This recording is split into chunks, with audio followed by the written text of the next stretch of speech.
অবশ্যই নুসরাত আর ইয়াশ। মানে আমার ভীষণ ভালোবাসার দুজন মানুষ, তাদের প্রচেষ্টায় একটা ছবি। আরই যেটা অলরেডি ট্রেলার বেরিয়ে গেছে, আমার তো মন ছুঁয়ে গেছে, আমার চোখ দিয়ে জল বেরিয়ে গেছিল ট্রেলারটা দেখার সময়। সেই ছবির একজন পার্ট হতে পেরেছি, সেই ছবিতে একটা আইটেম সং আমি করেছি। ডাকাত পড়ে গেছে, খুব ভালো লাগছে। আমি ওয়েট করেছিলাম, আমি বারবার নুসরাত আর রিয়াজকে বলছিলাম কি রে কবে রিলিজ হবে গানটা, আমি তো ওয়েট করে আছি।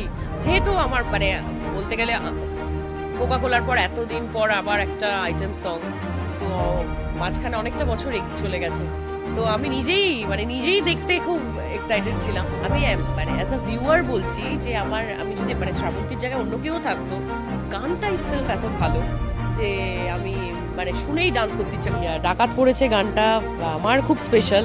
কোকা কোলার পর সবার এখনো মনের মধ্যে কোকা কোলা, আর আমাকে অনেক জায়গায় পারফর্ম করতে হয় কারণ কেউ ভুলতে পারেনি কোকা কোলাকে। আমিও চাইবো যে এই গানটাও আমাদের মাঝরাতে একা ঘরে ডাকাত পড়েছে, এটাও যেন কেউ না ভোলে।